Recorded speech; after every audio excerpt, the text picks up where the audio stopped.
Good morning student. Standard 10th में probability के अंदर एक्सरसाइज 15.1 में लास्ट हमने खत्म किया था क्वेश्चन नंबर 22 तक। तो 23 से स्टार्ट करते हैं। 23 मैंने सम यहाँ पे लिख दिए थे, 23, 24 एंड 25।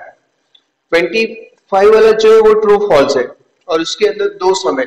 तो पहले एक काम करते, उसको खत्म कर देते, इसीलिए काउंटिंग करने के लिए स्पेस हो जाएगी। तो 20 देखिए 25 के अंदर ट्रू और फॉल्स है। फर्स्ट वाला है, if two coins are tossed simultaneously there are three possible outcome. उसने बोला है अगर दो कॉइन को आप टॉस करते हैं तो पॉसिबल आउटकम थ्री है, उसने ऐसा बोला है पहले तो देख लीजिए, अगर दो कॉइन को आप टॉस करते हो तो पॉसिबल आउटकम कितने हो उसका सैंपल स्पेस लिखते हैं। दो कॉइन को टॉस करते हैं तो एच एच मिलेगा, एच टी मिलेगा, टी एच मिलेगा या तो फिर टी टी मिलेगा। तो पहले तो ये बात ही गलत हो गई कि उसके थ्री आउटकम होते हैं, टोटल आउटकम तो कितने होते हैं फोर। उसके बाद बोला है टू हेड्स टू टेल और one of each of this outcome the probability is 1/3। दो हेड मिल जाए उसकी प्रोबेबिलिटी, दो टेल मिल जाए या दोनों में से कोई भी एक मिल जाए उसकी प्रोबेबिलिटी 1/3 ऐसा बोला है। तो वो तो कैसे होगा, दो हेड मिल जाए उसकी प्रोबेबिलिटी कितनी होगी, 1 1 2 3 4 होगी। दो टेल मिल जाए उसकी प्रोबेबिलिटी 1/4 होगी। और ये हेड या टेल मिल जाए, कोई भी एक मिल जाए दोनों के अंदर से, उसकी प्रोबेबिलिटी होगी 2/6 मतलब 1/3 होगी। तो ये चीज तो गलत है। दो हेड मिल जाए उसकी प्रोबेबिलिटी कहाँ 1/3 है। उसने बोला है दो हेड मिल जाए, दो टेल मिल जाए और कोई भी एक मिल जाए, उन सबकी प्रोबेबिलिटी 1/3 है। तो ये वाला स्टेटमेंट कैसा है, फॉल्स है। पहले तो टोटल आउटकम कितने होते हैं, फोर होते हैं। उसने बोला है टोटल आउटकम कितने हैं, थ्री है। तो वो फर्स्ट वाला जो स्टेटमेंट है ये गलत है। अब सेकंड वाला देखिए, if a die is thrown there are two possible outcome. अगर डाई को आप थ्रो करते हो तो दो पॉसिबल आउटकम है, एन ऑड नंबर और इवन नंबर। तो ये बात तो सही है, इसका सैंपल स्पेस लिखते हैं। एक डाई को आप थ्रो करते हो तो आउटकम होंगे 1 2 3 4 5 और 6। इसमें से थ्री जो होंगे वो इवन होंगे, ये और होंगे, ये देखिए 1 3 और 5 और हो गए, और 2 4 एंड 6 क्या हो गए, इवन। और मिलेंगे या तो इवन मिलेंगे। The probability of getting an odd number is 1/2। Odd number मिले उसकी प्रोबेबिलिटी 1/2 है। तो ऑड नंबर कितने हैं, 1 2 3, तो यहाँ लिखेंगे 3। टोटल कितने हैं 6, तो इसकी प्रोबेबिलिटी कितनी हो गई 1/2।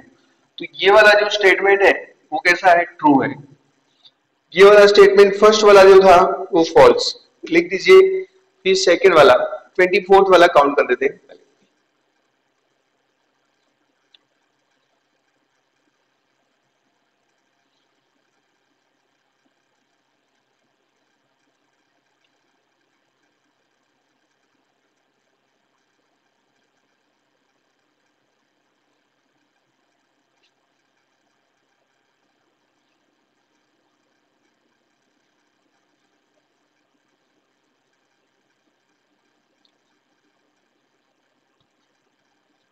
क्वेश्चन नंबर 24 में देखिए, एक डाई इज थ्रोन ट्वाइस। एक डाई को टू टाइम थ्रो करते हैं। What is the probability, 5 will not come up either time. 5 एक भी टाइम आना नहीं चाहिए। 5 will come up at least once, मतलब एक या एक से ज्यादा टाइम 5 होना चाहिए। तो सबसे पहले टू डाइस को थ्रो करते हैं तो उसका सैंपल स्पेस लिख देते हैं। उसका सैंपल स्पेस ऐसे बनेगा 1 1 1 2 1 3 1 4 1 5 and 1 6, 2 1 2 2 2 3 2 4 2 5 and 2 6, 3 1 3 2 3 3 3 4 3 5 3 6, 4 1 4 2 4 3 4 4 4 5 and 4 6। यहाँ पे लिखेंगे 5 1 5 2 5 3 5 4 5 5 and 5 6। 6-1, 6-2, 6-3, 6-4, 6-5 एंड 6-6। तो टोटल आउटकम कितने हो गए? नंबर ऑफ आउटकम हो गए 36। डाई को 2 टाइम थ्रो किया हमने। अब देखिए 5 विल नॉट कम अप इधर टाइम, 5 एक भी टाइम आना नहीं चाहिए। तो फर्स्ट वाला काउंट करते हैं, उस इवेंट का नाम दे देते हैं A. Let A B an event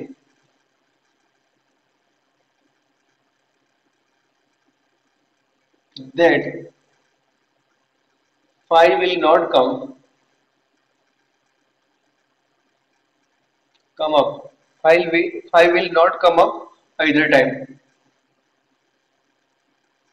मतलब 5 एक भी टाइम नहीं आना चाहिए। उस इवेंट का आपने नाम दे दिया ए। अब जहां पर आपको 5 एक भी टाइम नहीं दिख रहा है वो आउटकम हमें लिखने हैं, 5 दिखना नहीं चाहिए। तो 1 वाली जो लाइन है उसके अंदर देखिए 5 नहीं दिखना चाहिए, तो 1-1, 1-2, 1-3, 1-4, 5 नहीं आना चाहिए, तो 1-5 नहीं आएगा, 1-6, तो 2-1, 2-2, 2-3, 2-4 एंड 2-6, 3-1, 3-2, 3-3, 3-4 एंड 3-6। उसके बाद 4-1, 4-2, 4-3, 4-4 एंड 4-6। 5 वाली लाइन तो पूरी नहीं आएगी। 6-1, 6-2, 6-3, 6-4 एंड 6-6। ये लिखना कंपलसरी नहीं है, लेकिन आप लिखना चाहे तो लिख सकते हैं। यहाँ पे लिखा है 5 एक भी टाइम नहीं आना चाहिए। उस इवेंट का आपने ए नाम दे दिया, तो ए सेट के अंदर ऐसा उसके अंदर एलिमेंट रखिए कि जिससे 5 आपको एक भी टाइम ना दिखे। तो फेवरेबल आउटकम कितने हो गए? 1, 2, 3, 4, 5, और यहाँ पे 1, 2, 3, 4, 5, 25 हो गए। फेवरेबल आउटकम हो गए 25, और टोटल आउटकम कितने हैं? 36। Therefore probability of A is equal to m upon n। तो कितना रिजल्ट आएगा? 25 अपॉन 36। तो ये जो प्रोबेबिलिटी मिली वो 5 एक भी टाइम ना आए उसकी। अब लिखा है 5 विल कम एटलीस्ट वंस, मतलब एक या एक से ज्यादा टाइम, एटलीस्ट 1 टाइम तो 5 आना चाहिए। तो इसका मीनिंग था 5 एक भी टाइम नहीं आना चाहिए, इसका मीनिंग है 5 एटलीस्ट 1 टाइम आना चाहिए। तो ये सेकेंड वाला है वो क्या है? ऊपर वाली जो इवेंट है उसकी कॉम्प्लीमेंट्री इवेंट हुई, तो यहाँ पे 5 आना ही चाहिए। तो आपके पास ये जो है उसका कॉम्प्लीमेंट्री इवेंट फाइंड कर देते तो आपका आंसर मिल जाएगा।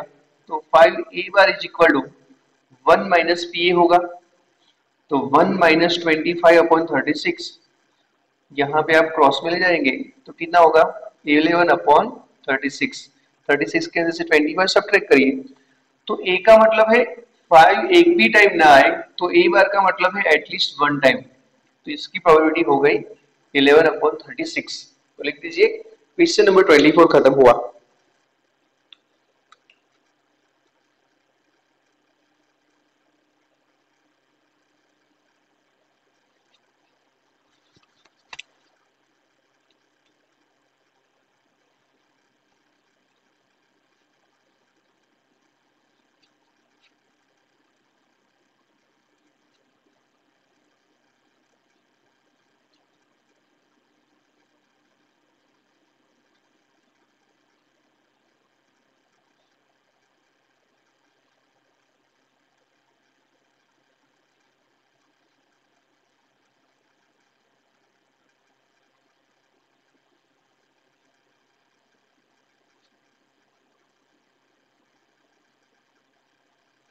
A game consists of tossing a 1 rupee coin 3 times.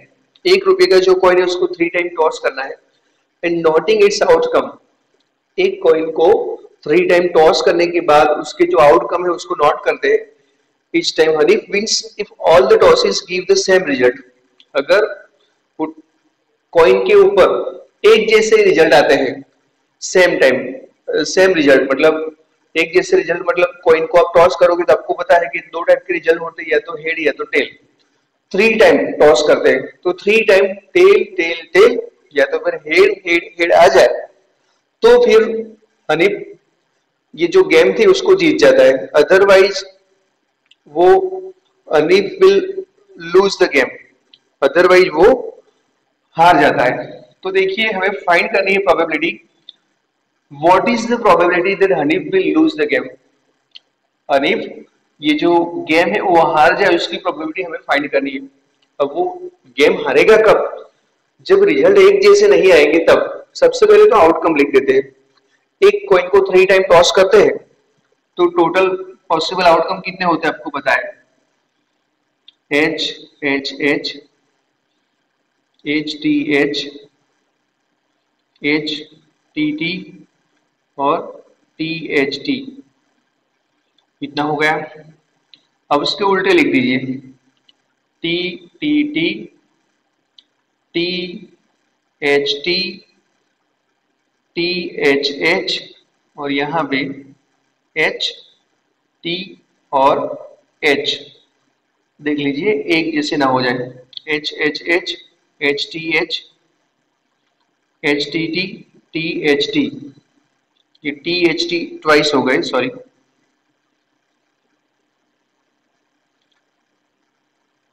H H T H T H और टी एच एच, यहां हो गई T T T T T H T H T और एच टी टी। तो ये हो गए टोटल पॉसिबल आउटकम। देख लीजिए एक कॉइन को आपने 3 टाइम टॉस किया तो टोटल आउटकम कितने होंगे, 8। अब क्या होता है हनीफ, ये जो गेम था वो जीत जाता है जब एक जैसे रिजल्ट मिलते हैं, मतलब ये एच एच एच मिल जाए या टी टी टी मिल जाए तभी वो गेम जीत जाता है, नहीं तो वो हार जाता है। तो वो हार जाए उसकी प्रोबेबिलिटी हमें फाइंड करनी है। तो मतलब कौन से रिजल्ट आने चाहिए, वो गेम हार जाए उसके लिए ये वाले रिजल्ट मिलेंगे तो वो गेम हार जाएगा। तो यहां पे लिखते हैं, उस इवेंट का नाम देते हैं A, let A B an event that Anip will lose the game। और उस इवेंट के अंदर हम कौन से रिजल्ट रखेंगे, ये वाले H H T H T H T H H, उसके बाद T T H T H T और एच टी टी, इतने रिजल्ट हम रखेंगे उसके अंदर। तो फेवरेबल आउटकम कितने हुए, m इज इक्वल टू 6 हो गए और टोटल आउटकम कितने थे, 8। तो हनीफ मैच हार जाए उसकी प्रोबेबिलिटी m अपॉन n, वो गेम हार जाए तो कितना होगा 6/8, तो मतलब होगा 3/4। इसको डेसिमल में कन्वर्ट करना है तो 25 के साथ मल्टीप्लाई कर दो, 0.75 लिख लीजिए।